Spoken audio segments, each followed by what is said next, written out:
In a sprawling Atlanta estate, where polished marble floors and antique vases exuded wealth and detachment, a young boy sat tracing patterns on a granite countertop, his small fingers moving with careful deliberation.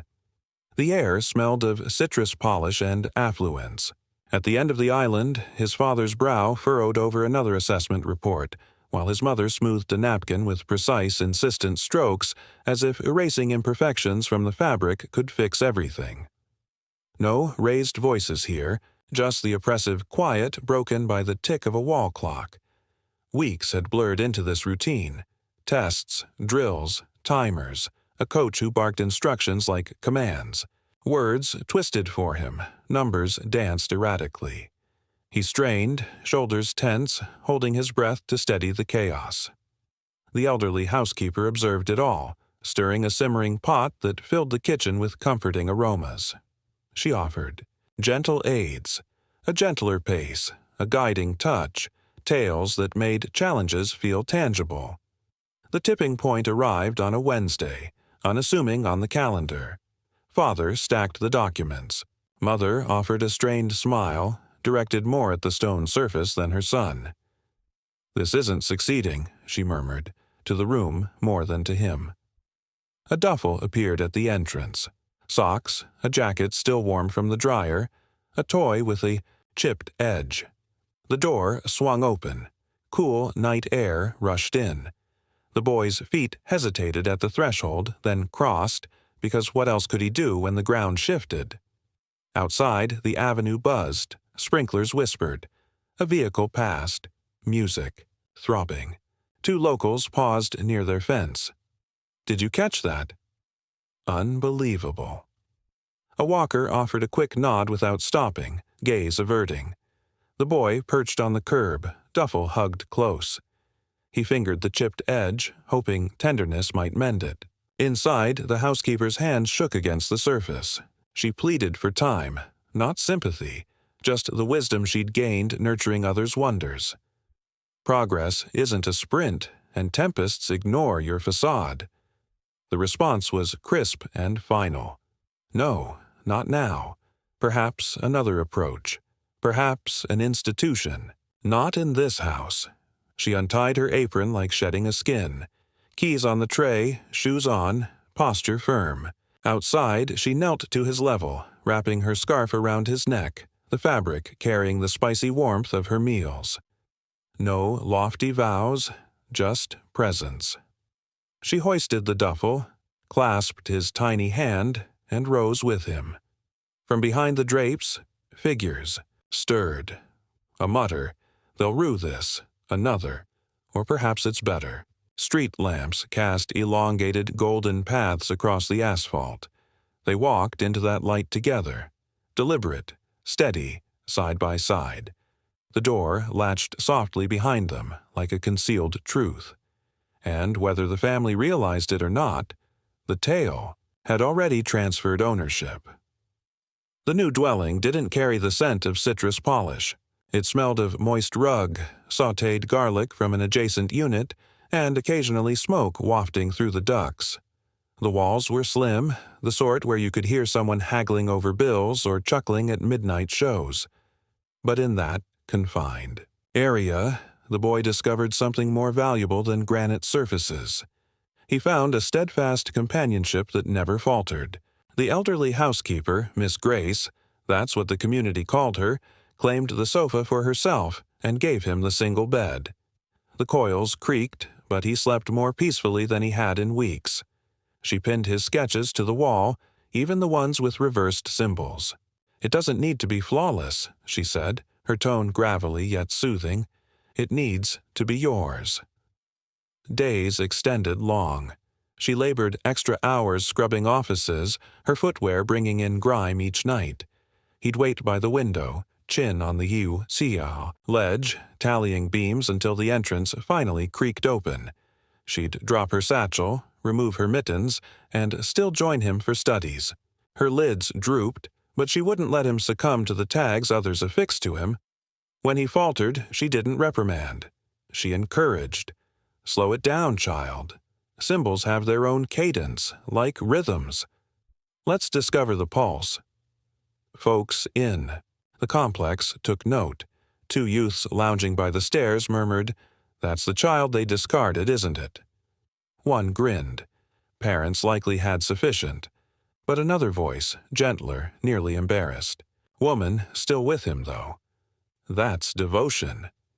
The boy caught fragments of it floating up the steps, terms sticking to him like fuzz. At times, he wished to vanish. Other times, he yearned to disprove them all.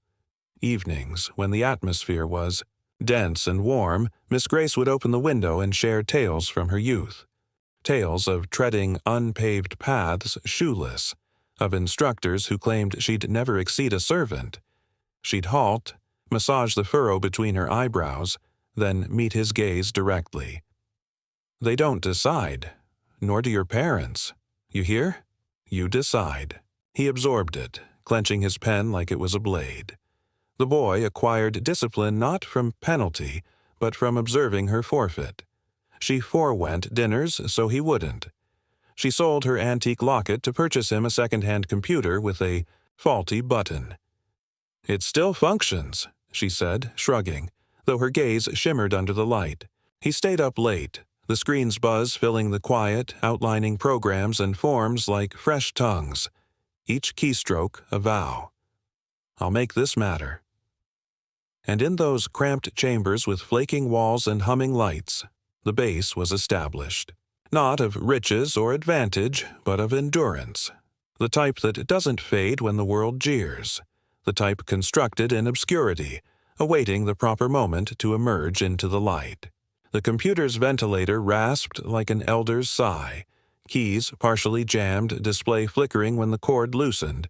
But to him it was a gateway. He'd sit legs crossed on the ground, digits typing awkward scripts while Miss Grace hummed hymns. In the kitchen, her tone mingling with the gentleness of simmering grains. Nights merged into dawns. At times he nodded off with the monitor's radiance coloring his features, script still flowing like a pulse. It wasn't immediate genius. His initial endeavors failed, halted, or just declined to operate. Irritation made him tug his locks, whisper oaths quietly. More than once he closed the cover forcefully. But Grace would intervene, hushed as always, placing a dish next to him. Consume, then attempt anew. Defeat feels less like a conclusion, and more like a milestone with her serenity. Word of his fixation circulated in the complex. Residents chatted in the corridor. Kid always there with that damaged machine. Likely squandering time, but another voice appended. Strange thing, he's educating himself what most spend fortunes for. Years accumulated softly. He grew higher, slimmer, keener. Every obstacle taught him a bypass. Every minor victory ignited another spark within. By 19, he wasn't merely inputting lines of script. He was forging instruments, small applications that resolved actual issues. First for locals, a lease monitoring app for the proprietor, a spending calculator for a lone parent, 2 entrances. Away. Soon, outsiders online took notice. Installs dripped in, then surged. His mailbox became a tempest when his initial financier call arrived. Grace sat beside him, her palms clasped, murmuring invocations as he presented with a trembling tone but firm gaze. The person on the other end laughed, impressed by the boldness. A modest payment came, then another. With every deposit, their existence altered. Improved meals, a more solid table, new footwear for Grace, a used vehicle that sputtered, transporting them to locations buses never could. By his mid-20s, the child the world disregarded was now a title in technology spheres. Headlines murmured, "Youth Innovator Disrupts Sector." Articles depicted him as a prodigy. But he never forgot the nights of famine. The lamp that hummed above, Lady's weary hands directing him through sheets of calculations. She scarcely comprehended herself. She became the quiet presence at his unveilings.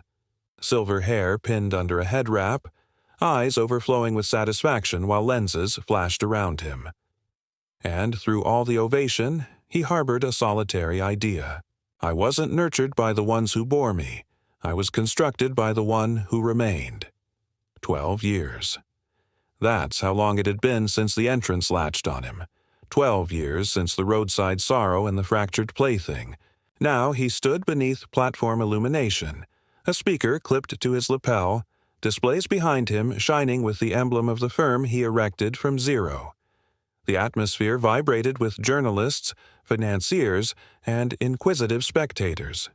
His name had become a label. His tale whispered as an assent against all probabilities.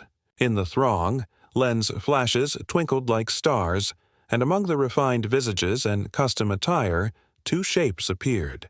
His parents, older, their creases deeper, their garments still neat with the silent haughtiness of riches. They strolled, with the simplicity of folks who'd never been refused a place at any board. Murmurs spread like electricity. Wait, are those his kin? They said they severed him. Gentlemen, they're boastful now. Behind the scenes, Grace had sensed their coming before he did. She tightened her wrap around her shoulders, lips compressed. She had always known this day might arrive, but not how it would ache. After an address, about novelty, about constructing instruments that gave authority to the disregarded, they advanced, grinning as if no injury had ever been inflicted. His mother's tone, smooth as crystal, floated into the speaker. We only drove you away to make you tougher. We knew you had excellence in you all along. His father inclined his head, patting him on the back as though they just triumphed something. Collectively. The throng applauded courteously, some accepting the display, but others leaned nearer, murmuring, "Didn't they discard him?"